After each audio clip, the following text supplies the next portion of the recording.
Olha só, pessoal, nós fizemos uma live incrível com a Luena M. Rezende, uma garota de 28 anos que saiu de Teresina aos 24, foi direto para Londres, foi aceita na Cordon Bleu, que é um instituto de gastronomia maravilhoso do século XIX, fundado por uma jornalista e que é uma referência em gastronomia no mundo inteiro. E depois ela trabalhou na Osteria Francescana, de um dos chefes mais incríveis do mundo. A Osteria foi 2 vezes reconhecido o melhor restaurante do mundo, não foi a terceira, porque não é possível ser 3 vezes, então virou hors concours. E ela trabalhou com o Máximo e fez história. Depois ela trabalhou com o Alex Atala no Dom. Agora ela está de volta a Cordon Bleu como professora.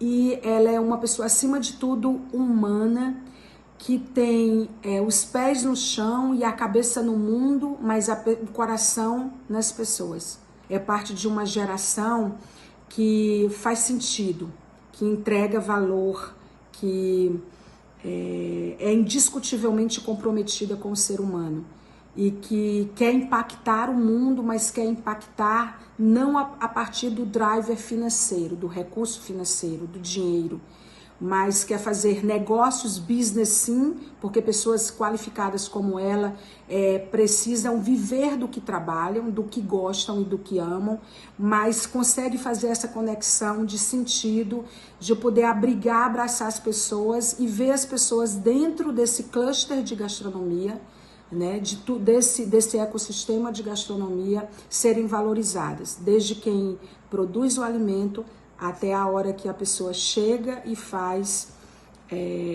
a entrega, né? Que recebe a entrega, que vivencia essa experiência, na verdade. Foi incrível e vai ter segunda vez, né? Porque quando a gente gosta, quando tem uma delícia de conversa como ela, como essa, é como um prato. A gente quer voltar e repetir. Então a gente vai repetir essa delícia de conversa com a Luena M. Rezende.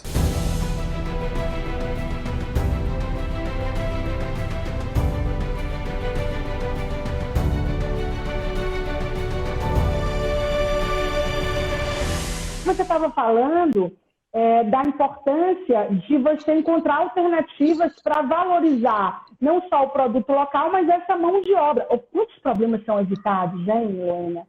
Porque, assim, o pescador que tem problema com alcoolismo, a família que não tem o que comer, aquele lugar que começa a ter um fluxo de pessoas, a gente que faz esse turismo de empatia, de conhecer os lugares, que eu acho que está muito em evidência, o turismo vai ser revisto, o luxo vai ser revisto, as viagens vão ser revistas e o local vai ganhar uma relevância gigante. Muito grande.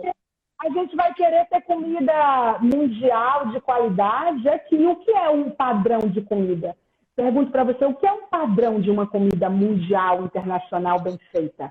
Não é o lugar que serve, mas é como ela é feita? Explica isso É a pra comida gente. afetiva. Exatamente, me fala disso.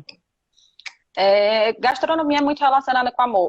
O Máximo, ele tem uma frase que, para mim, explica a gastronomia. Cozinhar é um ato de amor. Não adianta um cozinheiro ir para a cozinha e não colocar a mão no prato. Então, assim, mais do que um serviço à sociedade, é um serviço de amor à sociedade, é um serviço de valorização à sociedade. A gente está botando no prato muito mais do que comida, é um movimento cultural. Ou seja, imagina uma comida. Eu vou dar um exemplo de uma comida que eu gosto muito, paçoca. Paçoca de carne de sol. Se eu for fazer uma paçoca de carne de sol, minha paçoca vai ser boa, mas minha paçoca não vai ser boa como a da minha mãe. Então eu preciso botar todo o amor do mundo no coração, lembrar de como a paçoca da minha mãe era feita e fechar os olhos e pensar que ela está na minha frente, me dando comida. Então é um negócio muito afetivo. É um negócio muito afetivo. Muito. É muito incrível. E as possibilidades são muitas de fazer essas conexões todas, né? Quer dizer, por isso que eu acho que depois da pandemia, ou pós-pandemia, porque assim, eu não acredito nesse novo normal, eu acho que o novo normal vai ser a nossa realidade, vai ser o atual, é o que a gente está vivendo, e a gente tem que ter essa flexibilidade. Então, viajar vai ter que ter todo um processo. A gente já está mudando.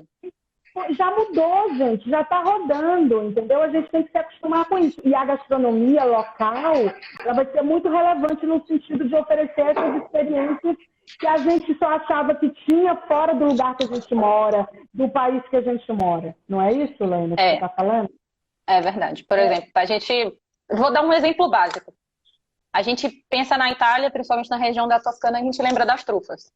Hoje em dia todo mundo tem um óleo trufado em casa. Mas eu quero saber se, tipo, 50% das pessoas que estão assistindo a gente sabem que a gente tem trufa brasileira no sul do Brasil. A gente tem trufa, gente, no sul do Brasil. A gente tem uma preciosidade e, ao mesmo tempo, a gente tem um problema muito grande com o governo que não consegue liberar como um alimento para ser vendido. Ou seja, a gente tem produtos incríveis, a gente tem os meles de abelha, a gente tem a nossa trufa brasileira que é chamada de trufa sapucaia.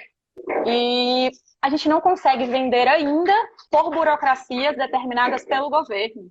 Então, assim, lógico que também é a cozinha afetiva, mas eu acho que é uma cozinha muito mais de responsabilidade cívica. Da gente chegar e dizer, olha, governo, é o seguinte, a gente não vai conseguir trazer comida de fora, tudo vai estar muito caro. Entre um limão siciliano e um limão normal, qual que eu vou querer?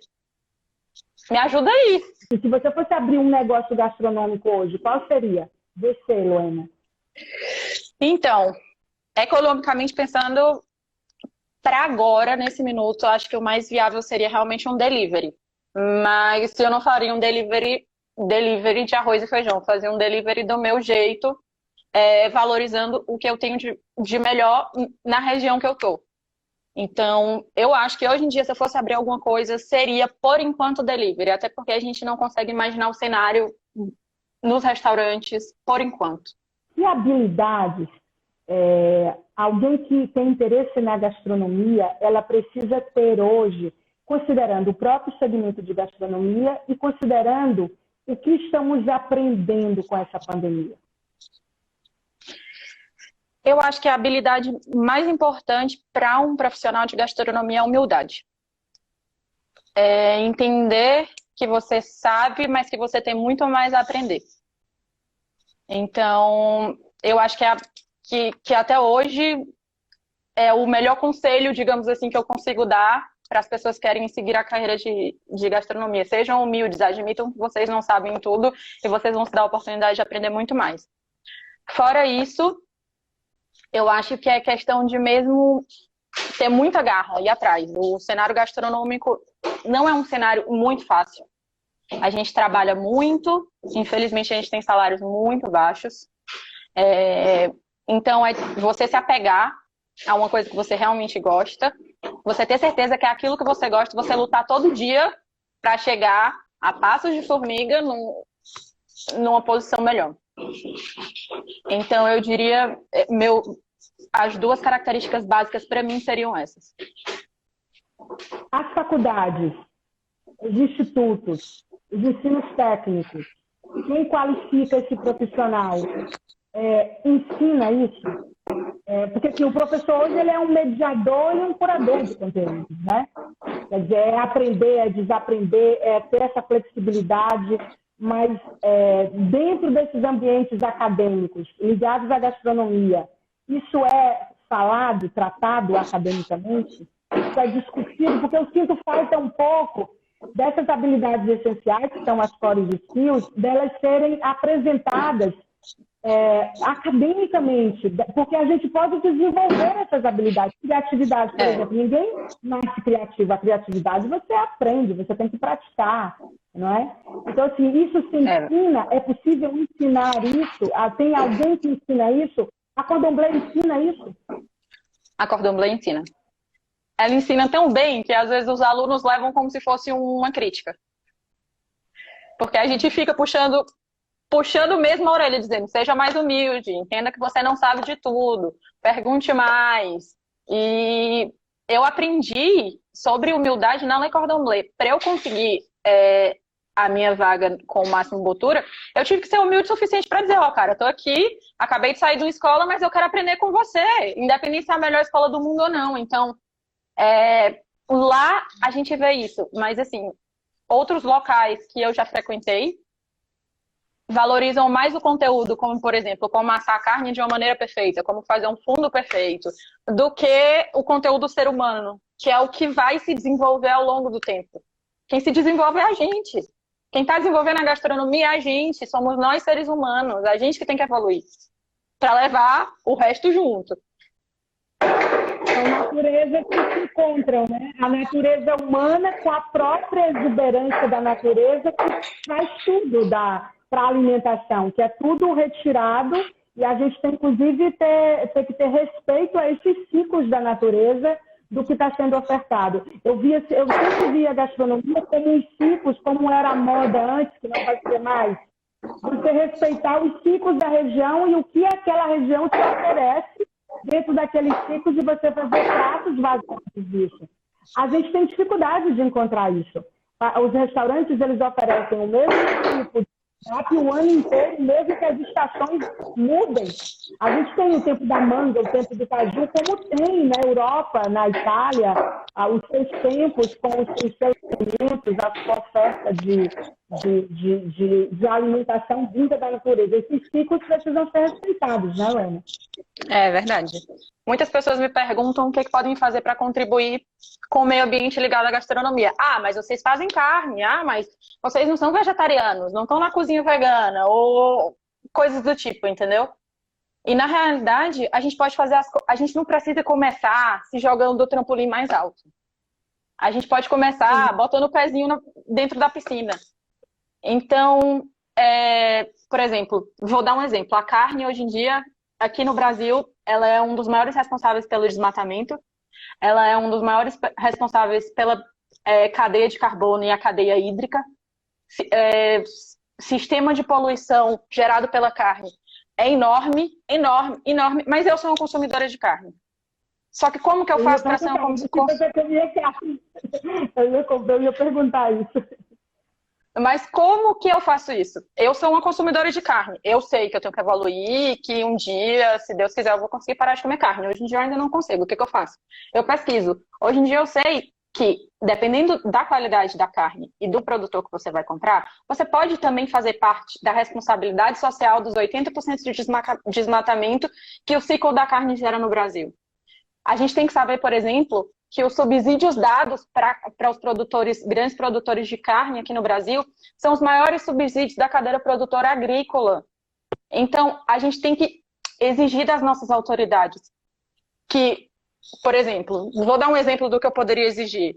Esses subsídios que são altíssimos, altíssimos para o mercado de carne brasileiro. Por que a gente não atrela a conscientização? Por que a gente não obriga os que recebem um subsídio a realizarem uma produção mais sustentável?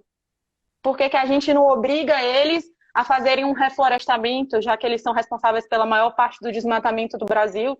E como que eu faço isso? Eu escolho o produtor certo. Eu escolho o produtor que, mesmo sem a obrigação, que o Estado não exige, é uma tristeza, mas ele ainda hoje não existe, ele vai criando as próprias regras. E ele cria uma carne de qualidade que não precisa de tanta emissão de gás carbono, que não precisa de uma emissão hídrica tão grande. Eu diminuo a quantidade de carne que eu como.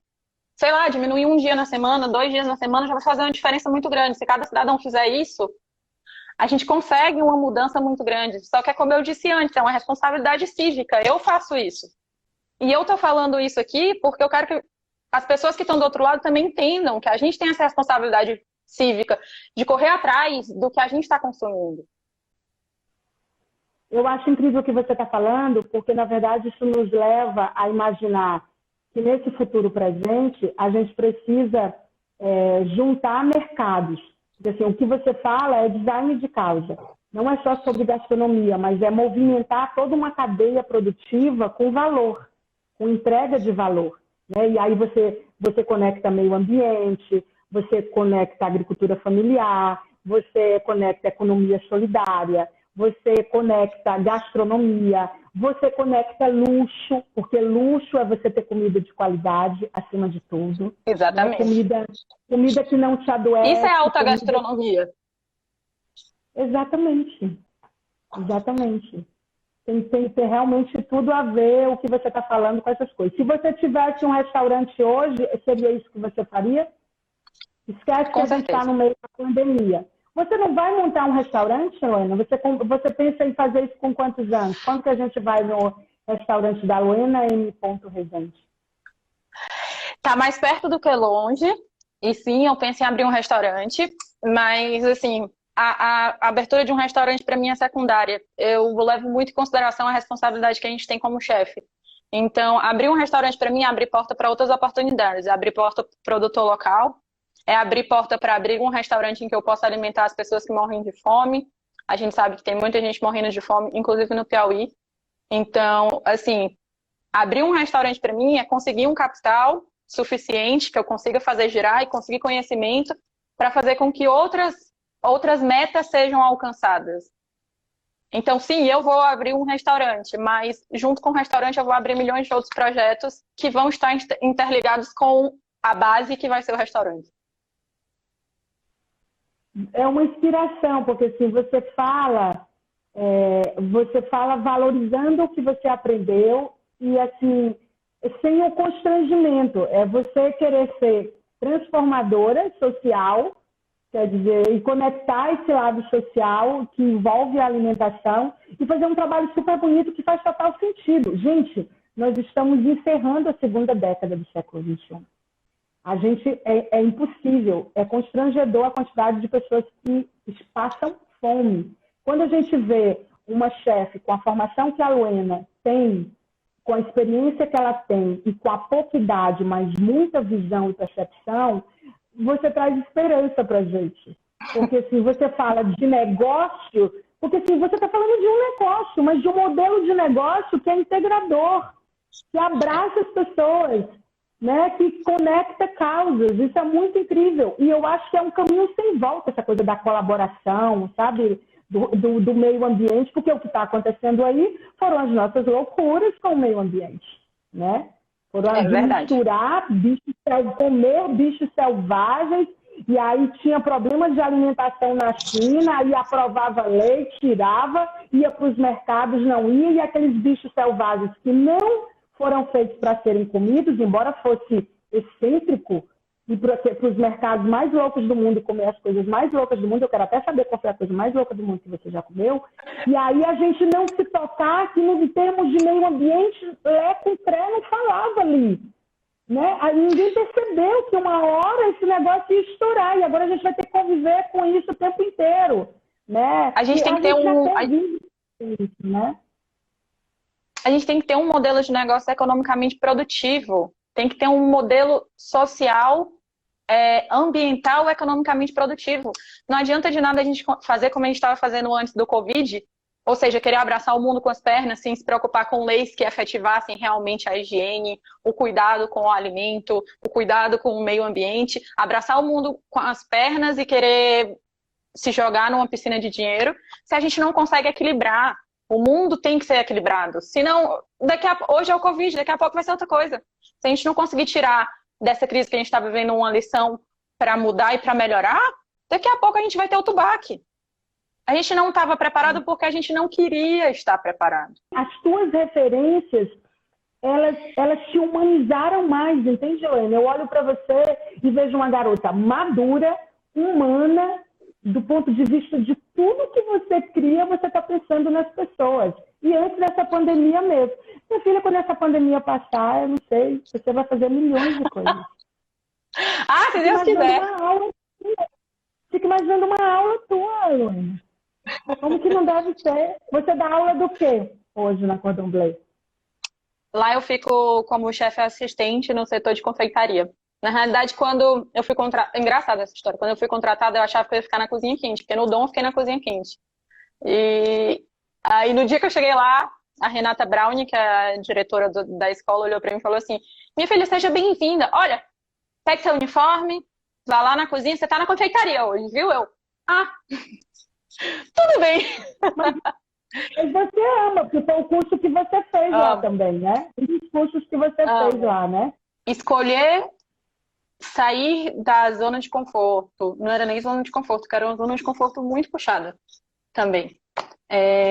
Sair do setor dos meus pais e assumir a gastronomia como minha paixão e levar isso como profissão foi uma decisão muito difícil. Inclusive, várias pessoas já me perguntaram como que eu tive coragem de fazer essa decisão. E é muito simples, quando a gente entende o que é amor por alguma coisa, a gente consegue ter força para seguir em frente.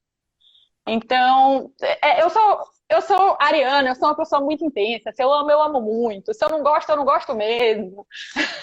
Então, eu acho mesmo que a vida é feita para vida intensamente.